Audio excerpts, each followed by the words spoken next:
Hi everyone, and welcome to English 270 Children's Literature.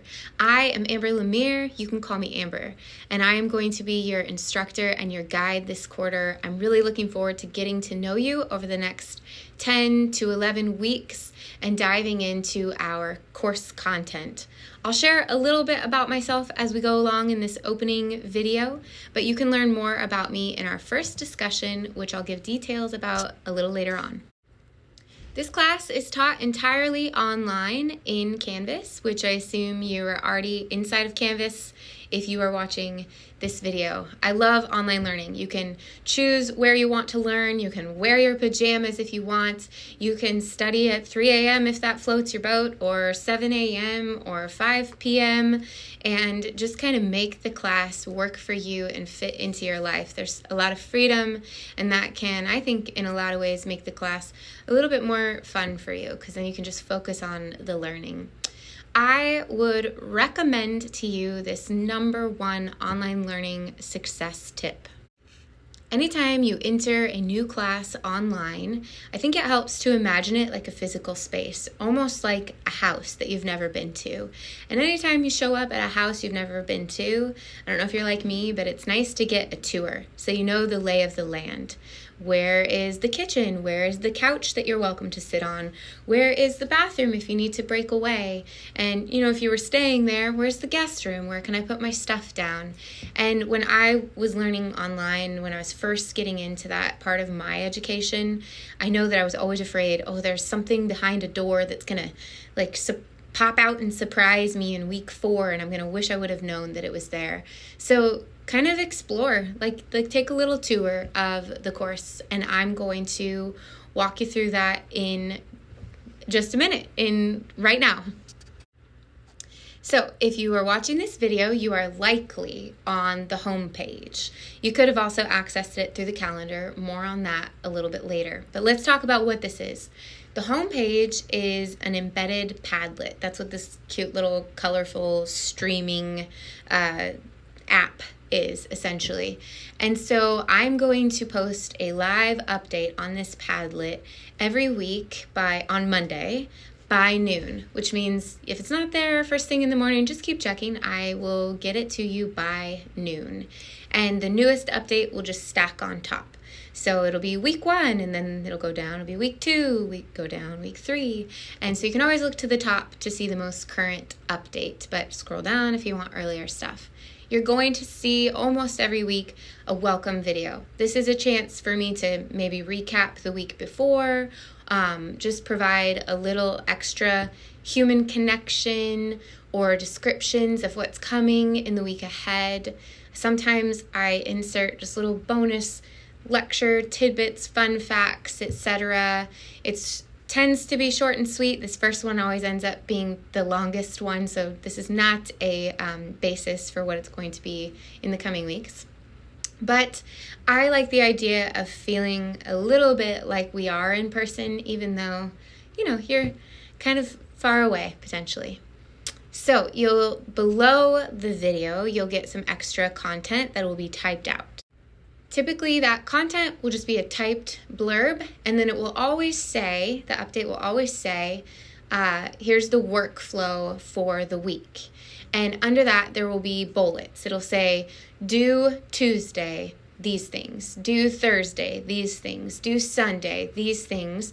And those bullets will provide links to take you exactly to where that work is happening, say a discussion board. So if it says, do Tuesday, make a post on this discussion, click here. So you can go straight out to that thing. Note that, again, I like rhythms, I like repetition, that if anything is due, it's going to be due Tuesday, Thursday, and Sunday. You don't always have something due every Tuesday, every Thursday, every Sunday, but I do kind of like to parse things out and make them little chunks. And just know that if you're walking around, your house and you're like, is something due? Is it Tuesday? Is it Thursday? Is it Sunday? That kind of just gives you a sense of when you should be checking, when you should feel a little jolt of urgency. At the very bottom of the weekly update, there's a chance for you to click a like a little heart, like social media. And it's not you saying like, I really love this update, Amber. It's more about, hey, I read the update. So I love it when students use that. It gives me a sense of, okay, I've got the audience. Everybody's checking in. This is great. Everybody knows what's going on. It's anonymous. I don't know who clicks on it, but I love getting in there and seeing 5 people have looked. Okay, now 15 have, now 25. All right, everybody's kind of working through stuff now. You can also leave a comment, just like social media. So if you have a question like, hey, you said this, is it okay if it's also this? Or, hey, Amber, you gave us that link, but it's broken. Obviously, you can send me an email, but the idea is if you think there's something worth saying that everybody should see, that's a good place to put that. Maybe also you just want to make a friendly comment. I'm making the videos and writing those blurbs to create a friendly and communicative and maybe even, more of a casual space. You're welcome to do that as well. Those are anonymous comments, so you can put your name on them, but that's not actually how they work. Just know that if you have something that you would like to ask me about grades or your personal schedule or any concerns you're having, don't put it there because everyone can see that. So in that case, use my email, which, by the way, my contact information is located on the syllabus, and we're coming to that in our course tour in just a minute. So at the very bottom of this Padlet, you've got all the weekly updates, but then at the bottom frame of the Padlet, you'll see a blue link that says workflows for the entire quarter. So some of you, depending on your personality, your style, the way that you flow and move through a course or just any online space, some of you just want to see week by week, just day by day, what needs to be done. And others want to know, what's the whole quarter look like? I got these books, what weeks do I actually read them? Or I'm taking a trip in week 7, can I look ahead and see what's going to happen there? And if you click on that link, workflows for the entire quarter, you get my big picture vision for the entire calendar for the quarter. Most of the time I'm going there to copy and then paste those details onto the weekly update. So the only caveat I would give you is that sometimes things disrupt the quarter. You can trust the weekly updates, those are vetted, but if you go to the quarterly update right now and you're like, week 9, that's what we're doing, that's what it says, that could be a little bit risky just because snow days and outages or anything could be going on. Maybe we as a class just decide that we need to go a little different direction with something, shift the deadline, extend it, whatever. So go there for a general sense if you want it, but I really wanted to be transparent and do anything I could to give you guys the ability to tailor how you maneuver through the course to your personal preferences. And yeah, so that wraps up the homepage. Technically, if you go to Canvas, you click on this course, you go to the homepage, that's the only place where you really need to know how to get to, and that's the only place you really need to go in order to do the course. So I just want to assure you that if you're like, ooh, a one-stop, that sounds nice. It's just the homepage, this Padlet, that's your one-stop. Some of you, though, like to navigate the course through the to-do list or the calendar or maybe even modules. And I've tried to, as far as I am aware, set up the class to be navigable. Navigable through those means as well. So what you see in weekly updates, that's like a recap, that actually pops into your calendar. So on Mondays, you're going to see the weekly update on your calendar. And on Tuesdays, you're going to see the little bullet with the links that says due Tuesday, and it's going to break down what's due that day. So if you just want to navigate through the calendar, you still get everything that you would get on this homepage update. You just get it kind of broken out in a different way, a different visual. And the nice thing about the calendar is that it syncs with, depending on the buttons you click, the other classes you're taking. So if you want to see how do the deadlines for this class complement or conflict with what's due in my psychology class or my college success class or my math class, that might be a good place to see that. Not every faculty member is using the calendar, but many of us are pushing in that direction. So you might get lucky and be able to see all of your classes assignments showing up there. I will also note right now that the assignments in this class, there are only two kinds. There are levels and there are quests, which is a little cheesy, but you are taking literature for children, so brace yourselves. And I think it just makes it easy to kind of talk about what we do here when we have names for it. So you'll see level 1 is due at this time, and level 2, and then quest 1. And another thing is that if you go to, so if you like the calendar, great. If you like the homepage, great. But if you want to go to modules, which is on the left-hand side here in Canvas, and click on modules, everything's listed there as well, in the order that it's assigned throughout the quarter. So you'll see the weekly updates, and then level 1, level 2, and then the weekly updates, and level 3 and 4, and all 9 levels, all 5 quests, the weekly updates, everything is in modules. Again, to reiterate, I've designed it this way so that different students with different preferences should still be able to navigate the course through the paths that they take in other courses and find everything in every room. There's no secret cabinet, that's going to pop open mid-quarter and surprise you. Speaking of that, I've made it so that you can see everything for the quarter, but I have locked some of the modules. Right now you have access to, I think, the first 2 levels because that's what we're working on. And I have it auto set so that the levels unlock the Friday before we begin them. And my reason for doing that is that I like to, at least at the beginning of the quarter, give myself a little bit of time to get in there and just add to and improve and enrich some of the assignments. So last quarter that I taught the class, it went awesome. This class actually has just been the best. It's been so much fun. But there are still things I like to add to spice it up. There are articles that maybe we find or videos that we find together as a class, and I think I really want to make that a part of the learning for next quarter. So the lock is not there because I want to hide course material from you.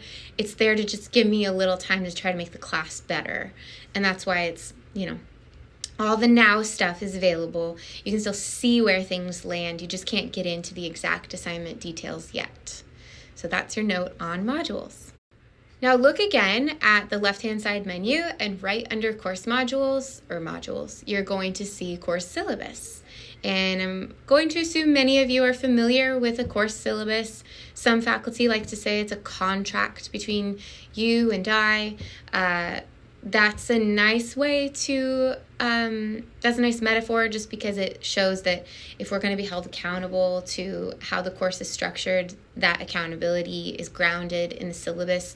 If you have a question about how something functions, it's present in the syllabus.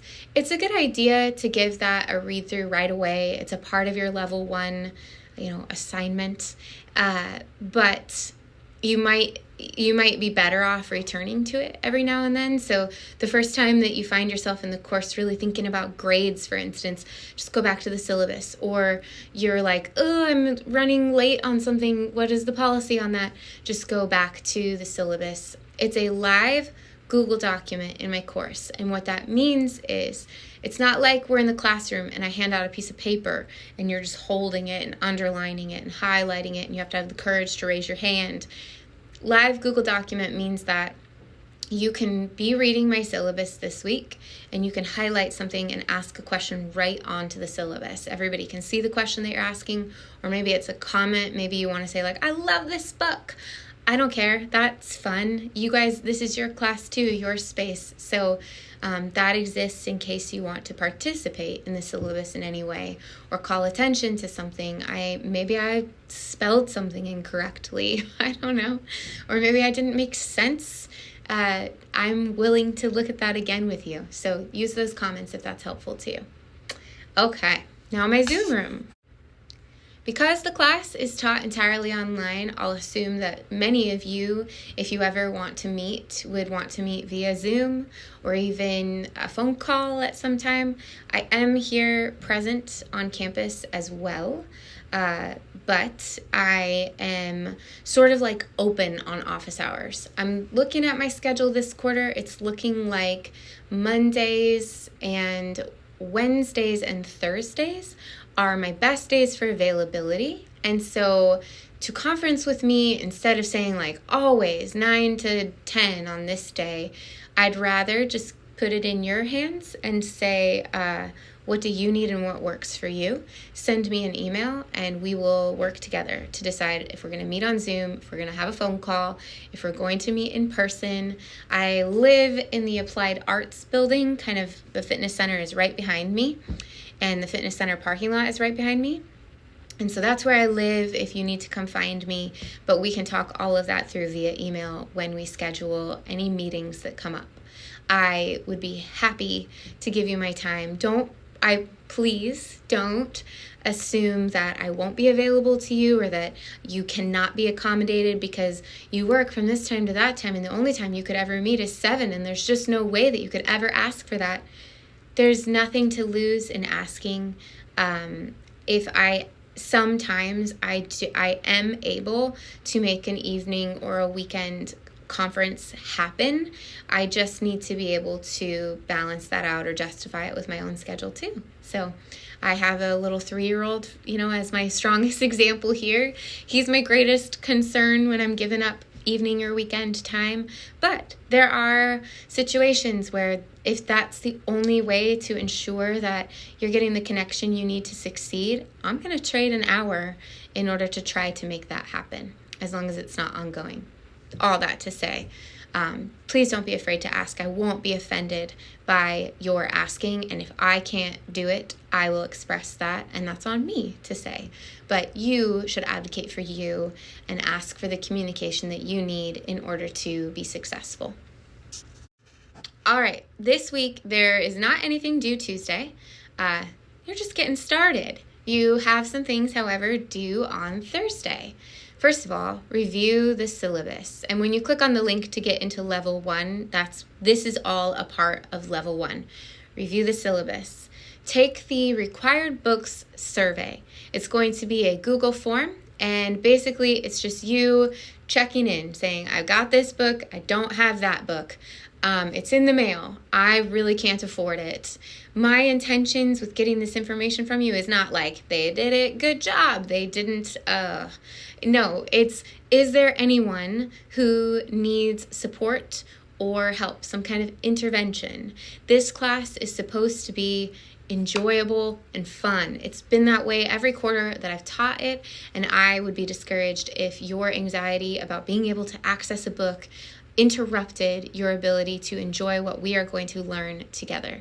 So please just know that my intentions are positive, and I would be so grateful if you would share how you're doing with the books and if you've got them and what your barriers and obstacles are. On that note, level 1 is going to require some reading, but because it's the first week, I just automatically assume that some people might still be waiting on books, so you will have a digital PDF this week and probably next. Just take a deep breath. It's all going to be okay. I'm giving you what you need. And then, in addition to syllabus and the required books survey, you are going to do introductions. So every quarter that I teach this class, it's the same class, same kind of content. I make little tweaks here and there. And I've been wondering, at what point am I, as your faculty member, going to feel a little bit like, I've heard this before. And I have been amazed by the truth of this idea that every community is so unique that it makes the learning feel fresh again. So know that that comes from you. You are the only you. And when you show up into this course, people aren't just learning from me. They're not just learning from David Russell, the author of our textbook, or the different authors of these children's books, or the authors and illustrators that whose voices come into the mix. They're also learning from you. So however you connect with the materials, what it reminds you of, what it makes you think of, what it makes you wonder, and however you express that in the discussion board makes this a learning experience that hasn't happened yet in English 270. And our introductions this week as a part of that discussion, they're not just like a kumbaya thing.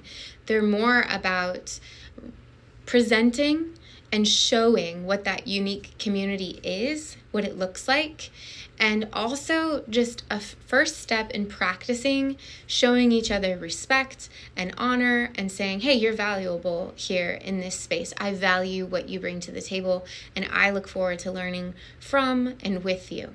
So if you would be willing to do that and set that tone, I think we all benefit from it, and I'm asking you to participate in that kind of a mindset this week. So when you sit down to type the intros, you can think, oh, that's what this is for. It's to show that I am a unique individual with a unique perspective, and I want to offer that here, and also I'm curious, what are you offering? And now, after you do that, you'll have a couple days, and on Sunday, you'll be writing replies to each other. So you'll be affirming those things. You'll be building bonds and creating a space that we actually want to show up to. I know it's just an online space, but I think you'll start to feel that if we do well with this, where you log in and you're like, I'm excited to see what people had to say or what they wrote, or I always like what this person shares. It's unique. It surprises me, or wow, I didn't see that coming. I wouldn't have thought of it that way. There is something just lightly exciting about being in a learning community online that's positive and affirming. Also due Sunday, in addition to those replies, you'll dive into that first reading, that PDF I've provided, and that is going to be for Level 2, the Survey of Literary History. This is actually pretty cool stuff. It tends to be, it's the first real reading assignment for the course from the textbook, but it's funny how at the end of the quarter, so many students reflect back and say it was one of the favorite chapters that they read, because it walks through how children's literature as a genre is shockingly more young than we might imagine. It hasn't been a genre for very long.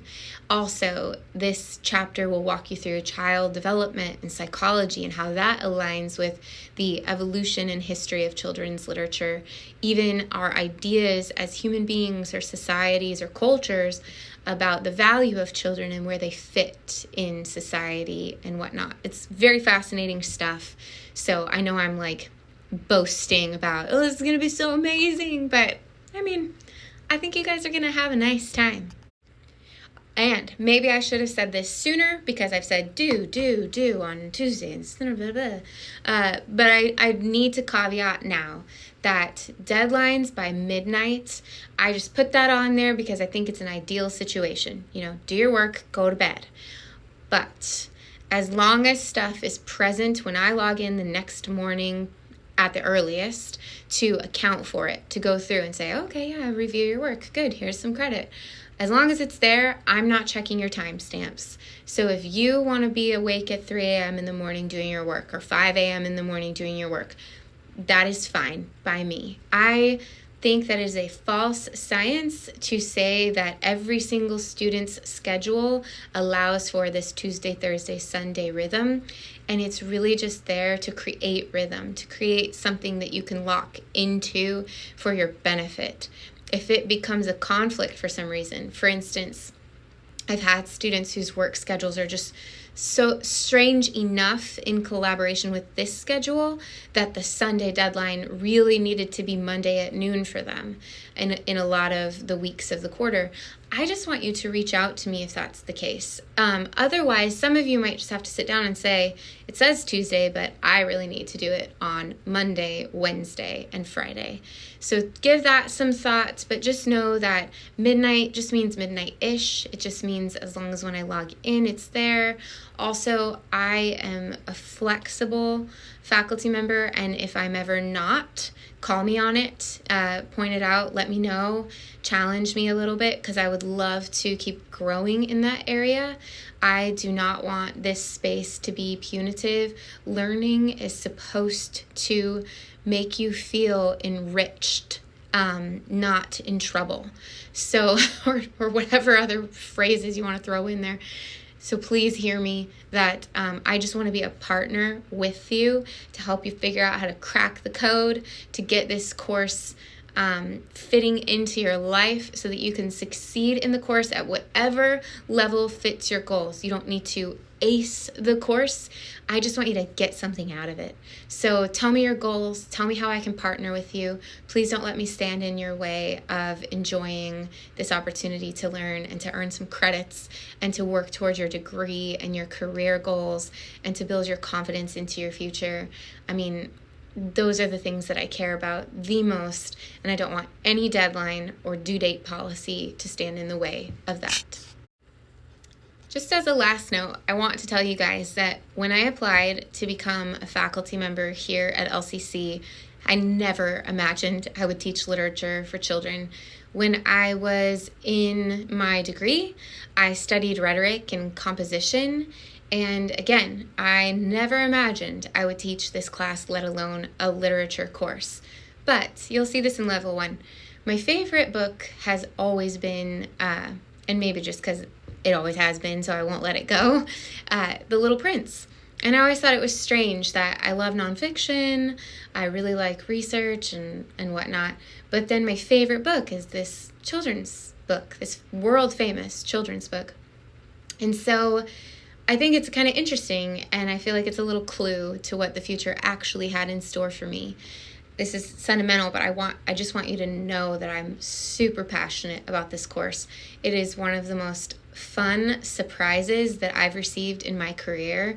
Also, I mentioned earlier, I have a 3-year-old. He's a fun surprise, and it's so related. I love that for this class, I can go home and read to Hilo, that's my son's name, and that preps me to be the teacher of this course.